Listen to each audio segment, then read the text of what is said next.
Teman-teman yang berbahagia, diskursus demokrasi terpimpin sebenarnya adalah diskursus yang lahir karena dua hal. Pertama, keinginan menerjemahkan demokrasi seperti dalam Pancasila dan konstitusi. Istilah ini sebenarnya dikreasikan oleh Ki Hajar Dewantara ketika menyusun konsepsi kepemimpinan. Orang banyak menuduh bahwa itu adalah kreasi Bung Karno, tetapi sejarah justru membuktikan bahwa ide dasar keterpimpinan di dalam politik sehingga melahirkan satu terminologi demokrasi terpimpin sebenarnya jauh hari sudah didesain oleh Ki Hajar Dewantara sebelum proklamasi kemerdekaan 1945. Yang kedua adalah karena alasan betapa demokrasi liberal yang berlangsung sebelum tahun 1957 itu menghasilkan satu kegaduhan yang luar biasa ditengarai dengan jatuh bangunnya kabinet waktu itu. Ada kondisi di ruang DPR waktu itu yang terlihat dengan sangat jelas kekisruhan, perdebatan, bahkan pertikaian yang tak kunjung usai, sehingga Bung Karno dan sebagian elit yang berada di sekitarnya kemudian melakukan usaha untuk mencari satu pola demokrasi macam apa yang bisa dipakai untuk menyelesaikan persoalan itu. Dan kesimpulannya adalah demokrasi terpimpin. Dalam sejarahnya nanti demokrasi terpimpin ini berjalan sekitar dari tahun 1957 sampai 1965. Jadi ada dua alasan kenapa demokrasi terpimpin itu mengemuka. Satu, kesejarahan, di mana ada dorongan kuat untuk menerjemahkan politik seperti jati diri yang nyantol dengan Pancasila dan Undang-Undang Dasar 45. Pada saat yang bersamaan, demokrasi liberal yang tumbuh dari maklumat Wapres Hatta itu ternyata menghasilkan kegaduhan yang luar biasa. Dengan demikian, demokrasi terpimpin sebenarnya adalah anak kandung dari satu pemahaman, satu tafsir, satu keinginan kuat bangsa Indonesia, lepas siapapun agensi dan bagaimana mereka menskenariokannya, pernah ada dan hadir dalam konfigurasi politik Indonesia. Memang bentuknya belum menjadi sesuatu yang katakanlah ilmiah sekaligus ada bangunan besarnya secara akademik. Di samping juga tidak ada bukunya serta tidak ada piranti-piranti yang tertulis dengan jelas yang dimaui oleh Bung Karno dan elit di sekitar beliau. Tetapi faktanya tulisan-tulisan para sejarawan, tulisan-tulisan para Indonesianis, tulisan-tulisan kita sebagai akademisi dengan jelas bahwa Indonesia mengakui pernah melakukan satu eksperimentasi yang disebut dengan demokrasi terpimpin. Jadi dasar-dasarnya adalah kerakyatan yang dipimpin oleh hikmah kebijaksanaan dalam permusyawaratan perwakilan. Karena itu sebenarnya untuk menilai apakah demokrasi terpimpin itu kompatibel dengan Indonesia atau tidak, ada dua pendekatan. Pertama dari sisi meja statis atau Pancasila, yang kedua dari meja dinamis.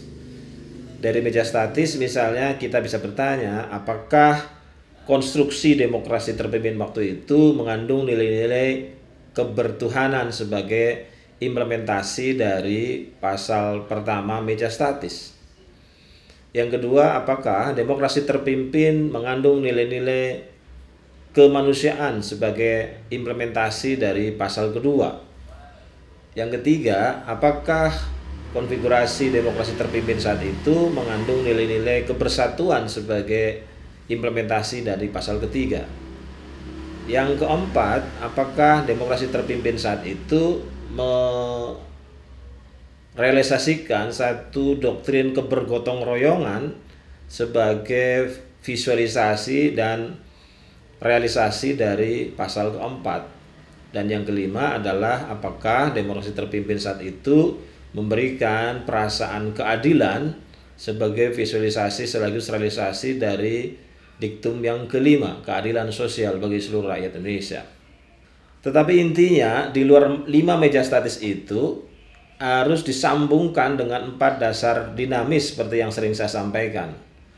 Ada keinginan kuat untuk melindungi, ada keinginan kuat untuk mencerdaskan, ada keinginan kuat untuk menyejahterakan, dan ada keinginan kuat untuk menjadi bagian integral dari polisi dunia karena keinginan menertibkan atau menjadi bagian dari ketertiban dunia. Nah, untuk alasan yang kedua, saya kira berhasil sekali demokrasi terpimpin itu. Jadi riuh rendah DPR yang luar biasa itu menurun, kemudian perpecahan, persaingan, bahkan pergantian kabinet-kabinet yang jatuh bangun itu berhenti. Tapi untuk yang pertama, soal filosofi dan pembukuannya memang tidak dan belum kita temukan. Karena itu pasca 65 demokrasi kita dicabut dari demokrasi terpimpin, dikembalikan kepada demokrasi Pancasila ala Pak Harto, di mana multipartai disempitkan atau dalam bahasa umumnya waktu itu adalah dibuat menjadi 2 dan golongan karya hadir sebagai penengah di antara 2 partai politik itu. Tapi yang menarik dari demokrasi terpimpin sebenarnya adalah bahwa konstruksi majelis itu direpresentasikan oleh mereka yang hadir dengan satu recording prestasi di masa-masa sebelum mereka menjabat. Jadi utusan-utusan partai politik, utusan-utusan golongan dan utusan daerah yang kemudian duduk di lembaga legislatif adalah mereka yang relatif tidak menggunakan uang terlalu banyak karena di dalam dirinya itu ada satu hal yang menunjukkan prestasinya. Jadi yang paling utama dari demokrasi terpimpin itu adalah masyarakat dan elit pemerintah waktu itu menyepakati satu nilai bahwa untuk menjadi wakil rakyat, untuk menjadi elit pemerintahan, untuk menjadi mereka yang terlibat dalam satu konfigurasi kelas elit negara adalah mereka yang memiliki prestasi serta niat untuk berjuang. Jadi pertanyaannya adalah, apa pikiran Anda untuk Indonesia? Itu berbeda sama sekali secara ontologis dengan demokrasi liberal karena pertanyaannya adalah berapa uang yang Anda punya. Jadi yang membedakan antara demokrasi terpimpin saat itu dengan demokrasi liberal sebelumnya adalah pertanyaan soal apa yang ingin ia perjuangkan untuk Indonesia merdeka, bukan berapa duit dan kursi apa yang harus Anda capai ketika Anda berkuasa. Nah, perubahan-perubahan ontologis ini sebenarnya perlu dipikirkan kembali di masa-masa seperti saat ini ketika jalur-jalur demokrasi kembali ke jalur demokrasi liberal sehingga menutup seluruh orang pintar yang miskin untuk bisa mewakili konstituennya, menutup seluruh orang baik masuk dalam konstelasi elit politik karena tidak memiliki uang, serta menutup orang-orang idealis miskin yang memiliki banyak gagasan untuk bisa merepresentasikan elit. Jadi hari ini kita bisa melihat betapa elit kita memiliki banyak ijazah, tapi itu hanya petanda kelulusan, bukan petanda kecerdasan. Hari ini kita memiliki begitu banyak elit yang banyak sekali bicara pendapat, tapi sesungguhnya adalah memperebutkan pendapatan. Hari ini seluruh konfigurasi kursi-kursi representasi dari masyarakat itu adalah kursi-kursi representasi yang dibeli dengan uang.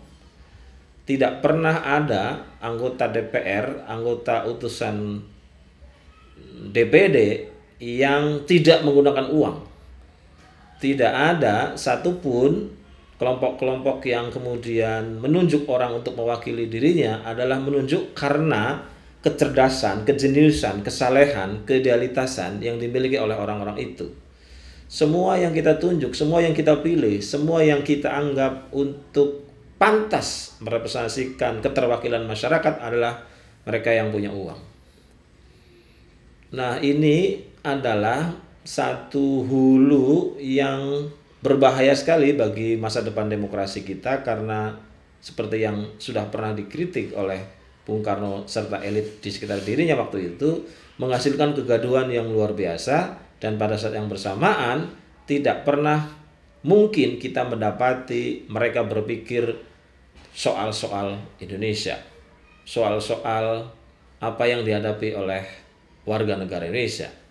Karena itu kita tidak pernah lagi hari ini mendapatkan satu blueprint dari orang-orang yang mewakili partai politik soal bagaimana mengatasi kemiskinan. Kita duduk selama hampir 20 tahun menikmati demokrasi liberal pasca reformasi itu adalah duduk untuk mendengarkan mereka seperti membangun jembatan walaupun mereka tahu di dalam daerah itu tidak ada sungai. Jadi jembatan buat apa? Jembatan untuk menghasilkan pundi-pundi bagi diri dan kelompoknya. Memang tumbuh aspirasi-aspirasi yang kemudian memberikan perlindungan bagi mereka untuk berserikat dan berkumpul, tapi pola kaderisasi serta sistem yang tercipta dengan demokrasi liberal itu tidak menampakkan satu keinginan untuk menjawab problem-problem dasar di Indonesia. Karena itu misalnya terpilih Menteri Keuangan terbaik di dunia, tapi selalu saja ia adalah orang yang mengatakan apapun problem bangsa ini solusinya adalah utang. Terpilih ketua DPR yang luar biasa konstituennya karena ia adalah tokoh politik dan lahir dari politisi yang ulung, tapi dalam seluruh pikiran-pikirannya, ucapan dan tindakannya adalah bagaimana saya bisa mendapatkan posisi setelah ini. Jadi waktu beliau menjadi Menteri Koordinator, belum selesai, masih ada waktu 2-3 tahun di masa kekuasaannya, dia sudah berpikir bagaimana caranya menjadi ketua DPR. Dan sekarang, sebagaimana yang sudah sering kita dengarkan, beliau sedang berpikir bagaimana caranya besok menjadi wakil presiden.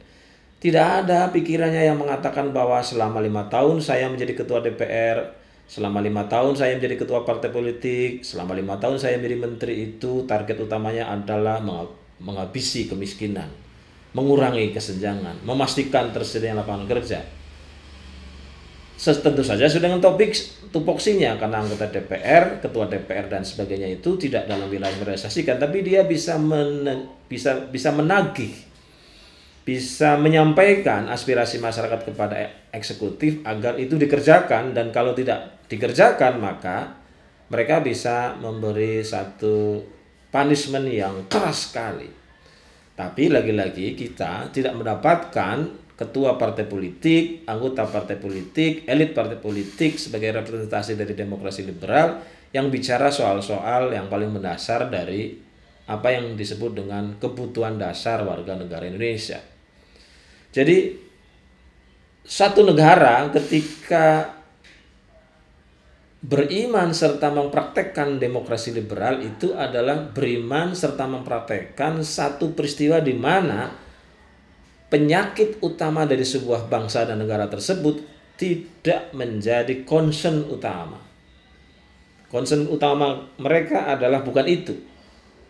Kita tahu negara-negara postkolonial itu concern utamanya kan kebodohan, kemiskinan, ketersakitan, ketersenjangan, kemudian kepengangguran.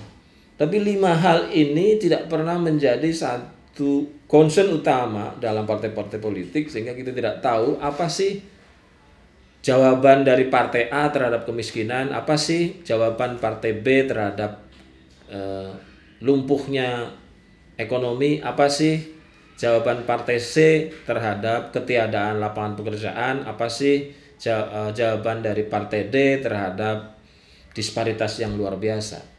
Mau partai berbasis nasionalis, mau partai berbasis agama, mau partai berbasis ras, ketika masuk dalam satu konfigurasi demokrasi liberal, seluruh mata, telinga, pikiran, ucapan, dan tindakannya itu ditutup dari persoalan-persoalan substansial bangsa ini. Ditutup dari persoalan-persoalan inti dari negara ini, sehingga mereka tidak pernah menjawabnya. Karena tidak pernah menjawabnya, maka angka pengangguran, angka kemiskinan, angka disparitas, serta angka-angka yang buruk berkenaan dengan ukuran-ukuran prestasi nasional maupun internasional itu tidak bisa dijawab. Dan karena tidak bisa dijawab, maka itu seperti seseorang yang mengalami sakit jantung diobati dengan minyak kayu putih. Sakitnya sakit jantung, tapi ia hanya diolesi dengan minyak kayu putih. Tentu saja sembuh untuk semenit 2 menit karena pikiran dan ucapan orang yang sakit itu berpindah dari sakit jantung ke kulit yang mendapatkan obat kayu putih, tapi penyakit yang sesungguhnya tidak mungkin disembuhkan. Itulah yang terjadi pada kita hari ini, karena kita tiba-tiba menolak untuk mendiskusikan kembali satu konstruksi demokrasi terpimpin, yang demokrasi terpimpin itu secara ontologis sebenarnya pernah berhasil menurunkan derajat pertikaian antar partai politik, menurunkan derajat kerakusan antar partai politik, menurunkan derajat saling jegal di antara partai politik untuk fokus menjawab persoalan-persoalan mendasar dari bangsa ini. Tentu saja ada banyak kelemahannya, tetapi kita bisa mendiskusikannya kembali, merumuskannya kembali, serta memastikan bahwa demokrasi yang berbasis pada meritokrasi, demokrasi yang berbasis pada apa yang Anda pikirkan, demokrasi yang berbasis pada representasi kejeniusan, itu jauh lebih berharga daripada seluruh demokrasi yang berbasis pada uang.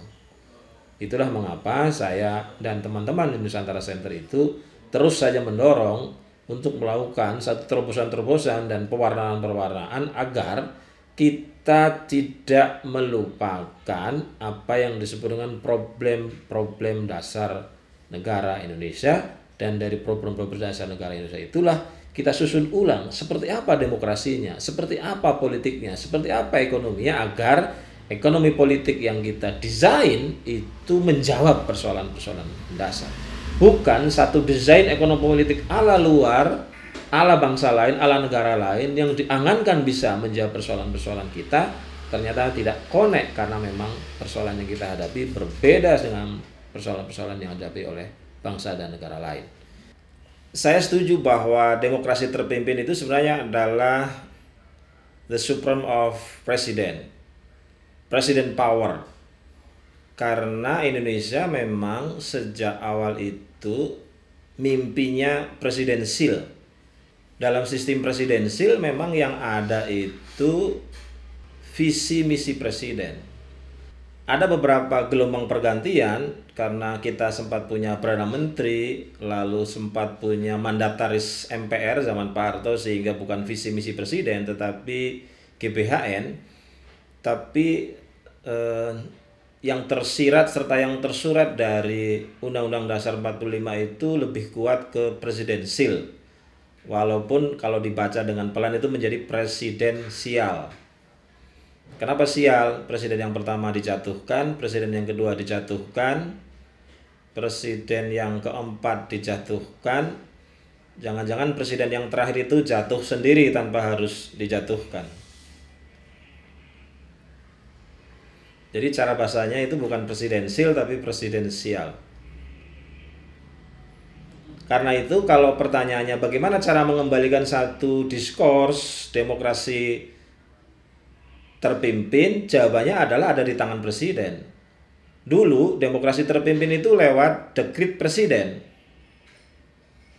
Maka kalau Pak Jokowi ingin mengembalikan demokrasi terpimpin ala Bung Karno, tentu saja lewat dekret presiden. Tapi karena beliau tidak terlalu percaya diri, yang beliau gunakan itu adalah Undang-Undang Omnibus Law. Undang-undang Omnibus Law itu kalau dibaca secara pelan sebenarnya membuat konfigurasi tata negara kita itu menjadi konfigurasi di mana badan kepala negara itu paling tinggi, menjadi lembaga tertinggi menggantikan MPR. Pak Jokowi itu sekarang atau siapapun yang jadi presiden sekarang dengan undang-undang Omnibus Law itu bisa melakukan apa saja, baik yang baik untuk warga negara maupun yang buruk untuk warga negara, dan sulit sekali dijatuhkan. Jadi betul bahwa Pak Jokowi itu tidak bisa menerbitkan dekret karena di dalam dirinya tidak percaya diri untuk seperti Bung Karno, tapi mesin politiknya membuat beliau posisinya adalah seperti Bung Karno dengan undang-undang Omnibus Law itu. Nah, yang jadi masalah kemudian begini.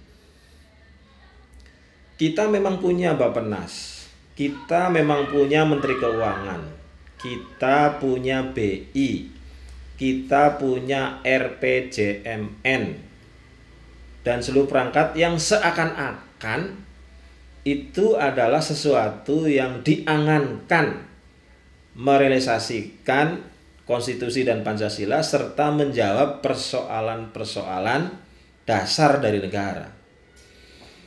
Tapi yang tidak kita sadari adalah begitu 5 tahun dulu kita dipimpin oleh, katakanlah sejak reformasi, dipimpin oleh Pak SBY, dan seluruh perangkat serta kelembagaan itu tidak menghasilkan sesuatu yang maksimal, perangkat dan kelembagaan itu tidak diganti. Sudah tidak diganti, agensinya itu lagi. Ibu Sri Mulyani itu prestasinya adalah menumpuk utang zaman Pak SBY. Lalu dipakai lagi pada periode kedua. Lalu dipakai lagi pada zaman Pak Jokowi. Lalu dipakai lagi oleh Pak Jokowi periode kedua. Padahal prestasinya untuk numpuk utang. Makanya utang kita itu juara dunia. Jadi ada satu missing link antara konfigurasi kelembagaan, konfigurasi project, konfigurasi program dengan apa yang disebut dengan cita-cita dasar dari negara Indonesia. Kalau mau sederhana misalnya begini. Ada orang kaya namanya Abrahamovic. Dia beli Chelsea. Begitu Chelsea ditarget untuk menjadi juara champion, maka Abrahamovic itu mencari manajer, mencari presiden yang memang secara recording pernah menangani klub yang bisa dan menjuarai champion. Itu artinya begitu ia tarik orang itu secara liberal karena pendekatannya adalah uang, targetnya adalah juara champion. Begitu ia gagal, ia dibuang. Kalau dia berhasil tapi skuadnya tidak terlalu memuaskan, skuad itu dirotasi. Yang terjadi di Indonesia itu terbalik. Targetnya itu juara ASEAN, sudah tidak berhasil dengan komposisi pemain lama, tidak berhasil dengan manajer yang baru, itu dipertahankan terus. Jadi diskusi di ruang ganti, diskusi di manajemen, diskusi di pemegang saham, itu clear, target kita adalah juara ASEAN. Tapi yang ngomong, yang melaksanakan, yang 5 tahun lalu itu gagal, yang 5 tahun sebelumnya gagal. Yuk sampai kiamat nggak akan pernah bisa berhasil. Jadi di RPJM itu kita buat indikator-indikator pembangunan, indikator-indikator infrastruktur, indikator-indikator pembangunan sumber daya manusia. Tapi pelakunya itu orang-orang yang sudah jelas 5 tahun sebelumnya gagal, sehingga tidak mungkin kita berharap pada 5 tahun berikutnya dia akan berhasil. Kecil sekali kemungkinan, dan itu sudah berulang-ulang. Sejak reformasi kita kan sudah berulang-ulang itu. Kecuali soal utang, itu berhasil karena utang pada periodenya Pak SBY sekian, periode keduanya naik, periodenya Pak Jokowi naik, Jokowi yang kedua naik drastis. Berhasil dia. Utang. Karena memang konfigurasi RPJMN itu berbasis utang. Jadi utangnya naik terus. Jadi ada missing link menurut saya yang tidak dipahami oleh presiden-presiden kita itu. Betul bahwa dia dikonfigurasikan untuk menjadi demokrasi terpimpin, betul ia kemudian diberi seluruh alat-alat yang memungkinkan ia bisa melakukan apa saja, tapi missing link-nya dalam konteks kepemimpinan kita adalah minus kejeniusan. Itu. Jadi kalau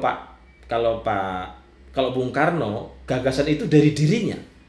Lalu ia sampaikan kepada publik dan publik mengikutinya karena percaya bahwa recordingnya itu jelas. Bung Karno di penjara, Bung Karno menulis, Bung Karno melawan, Bung Karno membuat karya. Ini tidak.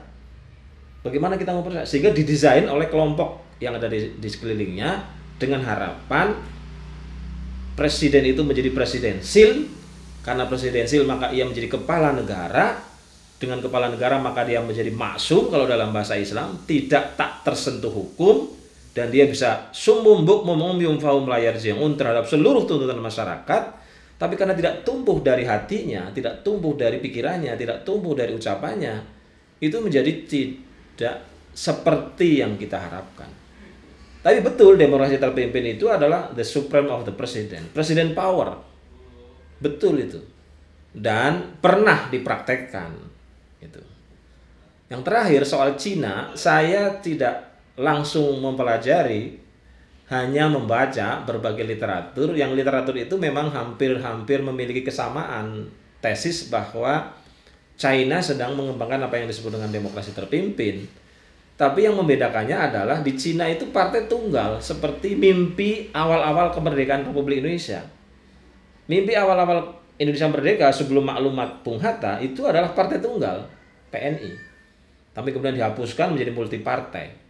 Nah, Cina sampai sekarang itu partai tunggal. Sehingga sebelum menjadi state party itu di dalam partai sendiri itu sudah terpimpin gitu. Karena ketua partainya ex officio menjadi presiden dan dia bisa mengerjakan apa saja yang tujuan utamanya adalah memastikan China itu memimpin dunia. Sebenarnya demokrasi terpimpin itu ya kalau dalam bahasa zaman dahulu itu ya kerajaan sebenarnya. Tapi ada bumbu-bumbu wakil rakyat, yang wakil rakyat itu harus menjadi anjing penggonggong untuk eksekutif, yang anjing penggonggong ini dipilih karena akalnya, otaknya, nalarnya, bukan karena uangnya gitu. Jadi gini kira-kira, demokrasi terpimpin itu sulit sekali diisi oleh peng-peng, pengusaha dan politikus. Sebaliknya, backbone dan tulang punggung dari demokrasi liberal itu adalah penguasa politisi penguasa. Itu bedanya saja itu. Nah, karena pengusaha, seluruhnya itu menjadi ekonometrik. Ada duit, ada jabatan, ada duit, ada jabatan, ada duit. Tapi kalau demokrasi terpimpin, maka karena itu berdasarkan visi seorang pemimpin, dia butuh satu topangan, yang topangan-topangan itu memiliki visi dan misi yang sama dan sebangun dengan pemimpinnya. Nah, karena itu demokrasi terpimpin secara teoritik akan bisa dipakai untuk mengejar ketertinggalan kita dari negara maju, karena demokrasi terpimpin itu membuat elitnya fokus terhadap apa? Pancasila dan Undang-Undang Dasar 45. Fokus pada apa? Pada pemenuhan kebutuhan dasar warga negaranya. Sebaliknya, demokrasi liberal itu menjadi sulit sampai pada cita-citanya karena perdebatannya, pertarungannya, kehidupannya itu tidak untuk satu visi, tidak untuk negara, tidak untuk bangsa. Itu. Jadi Cina saya kira lepas dari seluruh kekurangannya menerapkan apa yang disebut dengan demokrasi terpimpin, di mana ia seperti kerajaan karena presidennya boleh bahkan didorong untuk seumur hidup menjadi ketua partai politik seumur hidup gitu. Walaupun nanti mungkin karena panggilan sejarah biasanya tidak sampai meninggal, ya 3 periode, 4 periode gitu. Nah, Rusia sekarang sedang ke arah sana saya kira. Makanya dulu kan demokrasi terpimpin ala Soekarno itu dikritik oleh lawan-lawan politiknya sebagai cara dia mengkarbon copy metode Soviet, metode China, karena ia kecewa terhadap beberapa elit politik di Amerika yang tidak berada di belakangnya, dan kemudian dalam sejarahnya memang kemudian berada di belakang Pak Harto. Soal ini dulu ya, soal sederhananya begini, kita pernah punya satu struktur di mana presidensil tapi parlementer, karena punya presiden sekaligus punya perdana menteri. Di awal-awal kemerdekaan sampai demokrasi terpimpin, kita memiliki hampir 5-6 perdana menteri, tapi juga punya presiden. Dulu itu dipilih dengan 2 alasan. Pertama, Indonesia tidak benar-benar bisa mengikuti sistem presidensil murni, di mana kepala pemerintahan dan kepala negara dijabat oleh satu orang dan tak terpisahkan. Jadi tidak mau niru Eropa, tidak mau niru Amerika. Eropa kebanyakan parlementer karena ada beberapa raja, tapi juga punya perdana menteri kayak Inggris, atau presiden murni seperti Amerika karena tidak ada perdana menteri. Jadi sistem politik kita kan seringkali disebut sebagai sistem yang bukan Amerika, bukan Eropa, bukan Barat, bukan Timur. Jadi sistem pemerintahan bukan atau sistem pemerintahan tidak Barat, tidak Timur. Jadi sistem apa kita? Sistem tidak. Nah, dalam prakteknya kritik terhadap presidensil rasa parlemen atau parlementer yang presidensil itu menghasilkan demokrasi terpimpin. Tapi kritik terhadap demokrasi terpimpin di mana presiden dan perdana menteri itu disatukan, kepala negara dan kepala satukan disatukan, itu menghasilkan demokrasi liberal seperti hari ini. Nah, tapi dulu kenapa kita mencoba mengkreasi sendiri yang disebut dengan demokrasi tidak seperti Amerika dan Eropa, adalah karena meletakkan Bung Karno sebagai representasi raja yang tidak terlibat dalam keseharian. Bung Karno ini politisi dunia, negarawan, sehingga posisinya tidak ngurusi yang perintil-perintil. Beliau ditugasi keliling dunia, keliling PBB, keliling macam-macam ke negara itu karena memang posisinya di atas. Nah, yang keseharian itu, daily politiknya dikerjakan oleh Perdana Menteri, yang waktu itu kita pernah punya Juanda, kita pernah punya Natsir, kita pernah punya Syahrir, kita pernah punya Bung Hatta, dan seterusnya. Jadi memang Pak Karno itu ditempatkan sebagai primus inter pares di antara raja-raja sebenarnya.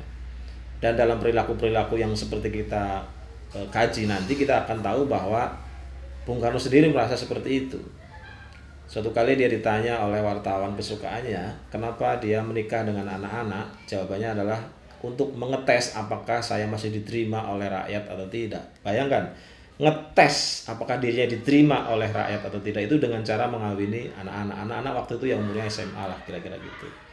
Jadi kalau ada anak SMA mau menikah dengan dia, maka dia berpikir dia adalah orang yang masih diterima dan dia adalah raja. Jadi cara berpikir dan bertindaknya Bung Karno memang raja, dan raja itu kepala negara. Kepala negara itu nggak mau ngurus yang kecil-kecil, kira-kira gitu.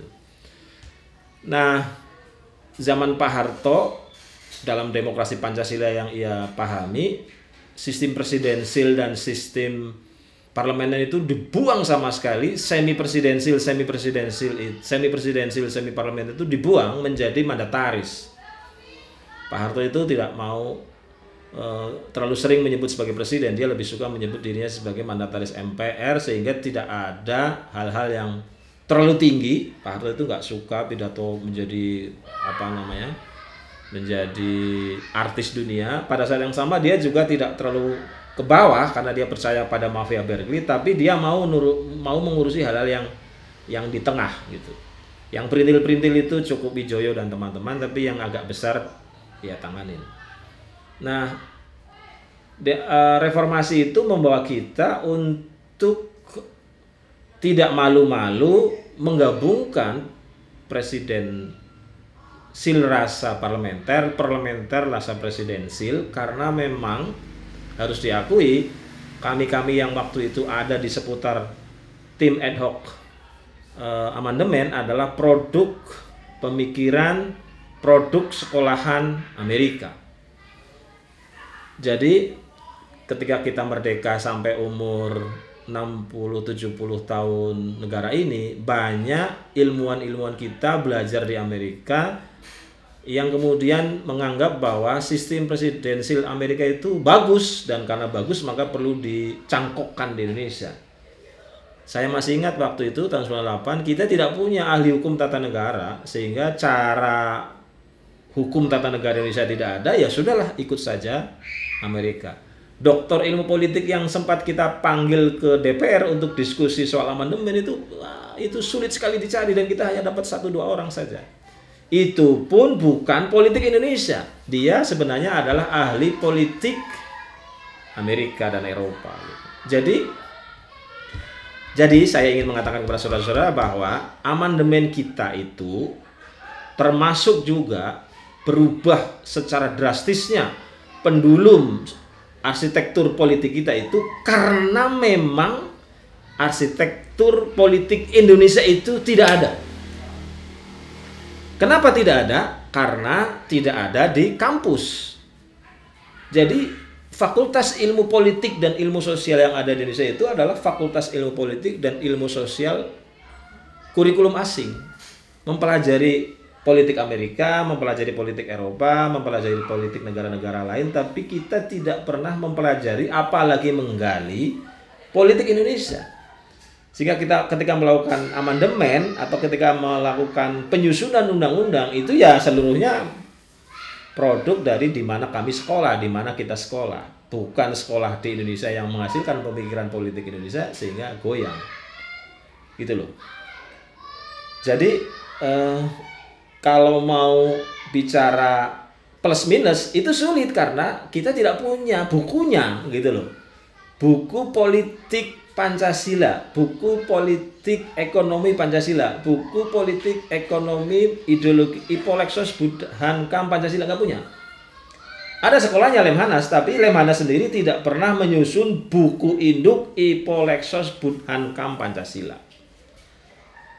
Jadi kalau kita mau perbandingan hebatan mana antara demokrasi terpimpin dengan demokrasi liberal, itu pincang di demokrasi terpimpinnya, nggak ada bukunya, nggak ada catatannya, nggak ada risetnya, nggak ada jurnalnya, itu hanya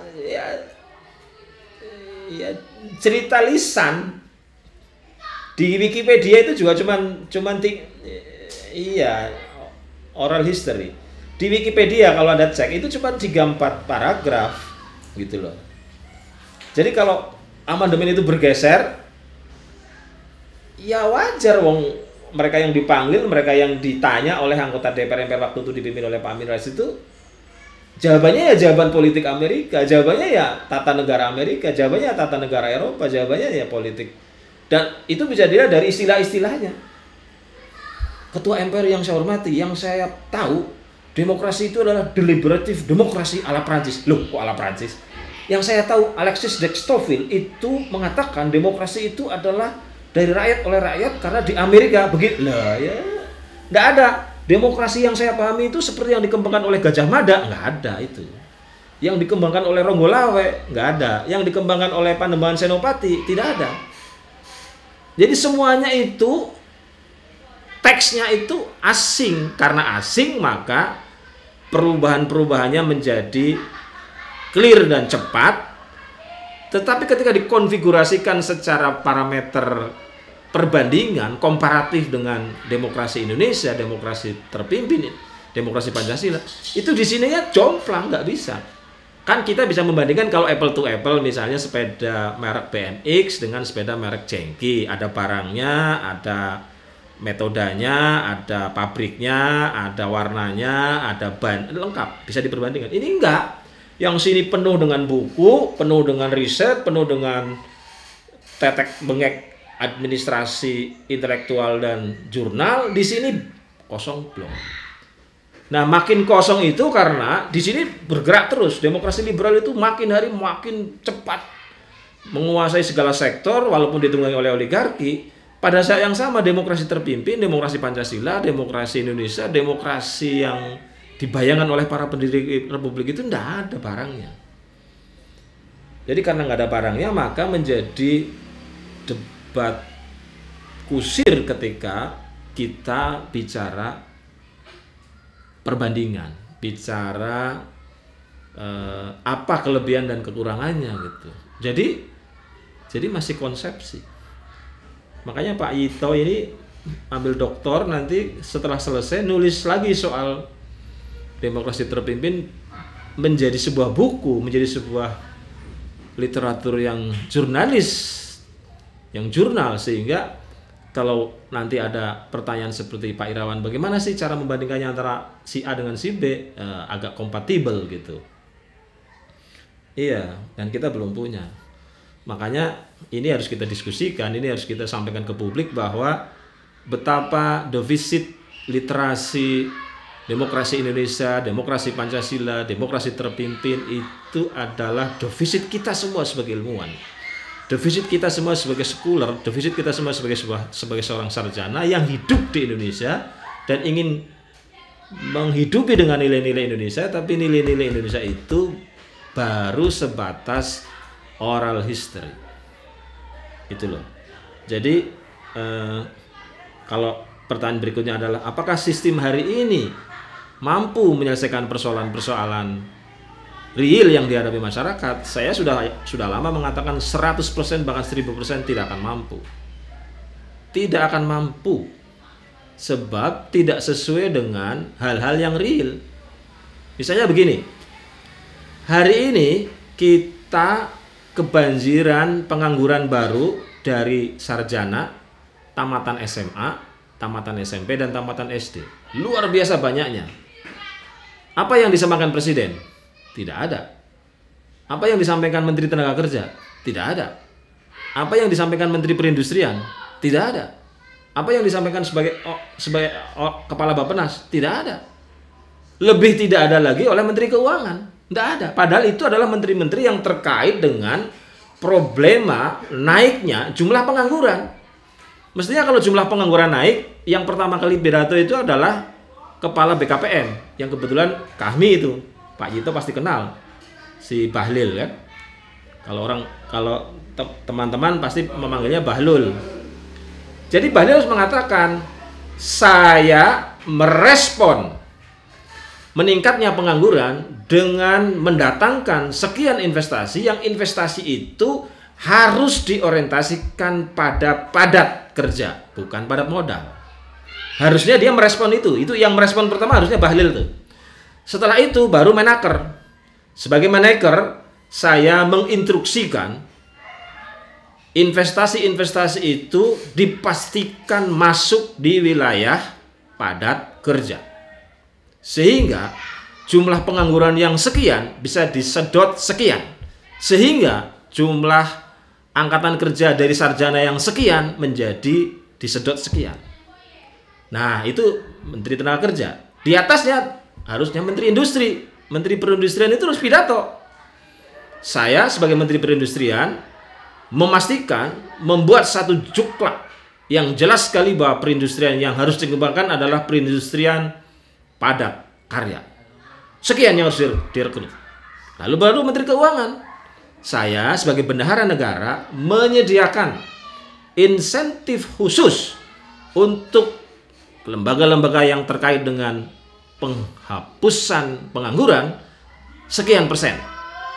Lalu Kepala Bappenas sebelum Presiden pidato, kami di Badan Perencanaan Pembangunan Nasional telah membuat blueprint setahun merekonstruksi tahun kemarin yang gagal menyerap tenaga kerja untuk menyerap menjadi 100% dengan merubah beberapa prioritas dan asumsi, beberapa metode yang kemarin tidak valid untuk valid. Baru Presiden, setelah saya mendengar laporan dari Bahlul, mendengar dari si A, si B, si C, maka sebagai kepala negara saya memastikan bahwa seluruh pengangguran itu akan menjadi tenaga kerja. Nah, kalau mereka bekerja, tidak mungkin berkerumun itu kemarin itu di bandara. Berjuta-juta orang kerumun ngalor ngidul ngetan ngulon nggak jelas. Karena bekerja. Kenapa? Ya mereka bekerja. Kalau tidak bekerja, menjadi mudah dikerumunin itu.